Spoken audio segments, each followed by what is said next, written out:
7 now news. Ambedkar Konaseema జిల్లా రామచంద్రపురం పట్టణంలో ప్రశస్తమైన దేవాలయాల్లో రైస్పేట లక్ష్మీ గణపతి దేవాలయం అత్యంత ప్రముఖమైనది. ఇక్కడ గణనాథుడు కోరిన కోరికలు తీరుస్తాడని చుట్టుపక్కల ప్రజల నమ్మకం.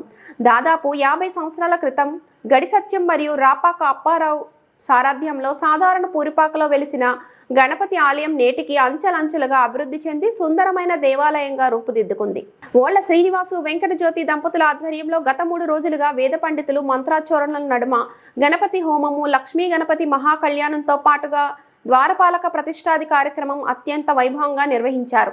ఇంతటి ప్రాశస్తత కలిగిన దేవాలయం గత 15 ఏళ్లుగా ఆలయ ధర్మకర్త కమిటీ అధ్యక్షులు గడి జగన్ మరియు కమిటీ సభ్యుల సారథ్యంలో ప్రతి ఏటా గణపతి నవరాత్రులు అత్యంత ఘనంగా నిర్వహిస్తూ అనంతరం వేలాది మంది భక్తులకు స్వామివారి అన్నప్రసాదం ఏర్పాటు చేస్తుంటారు.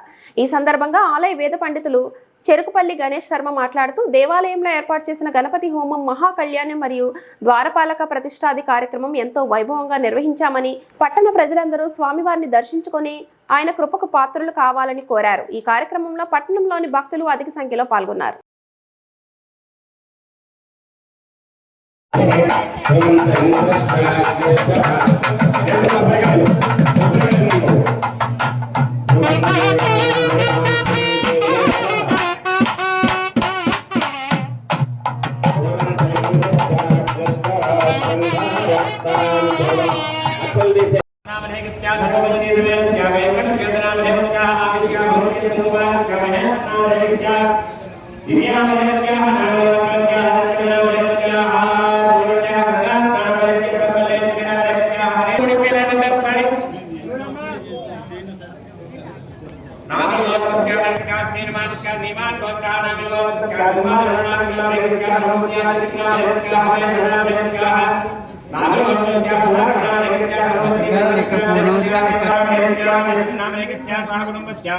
अस्कैमान गोत्र कौर्म गोत्र सीधा राहुल नाम है किसका धर्मपत्नी अन्नपूर्ण नाम है क्या गोत्र गोत्र सीधा राहुल नाम है किसका धर्मपत्नी अन्नपूर्ण नाम है क्या किसका धर्मपत्नी है इसका नाम है क्या बाण राम साईं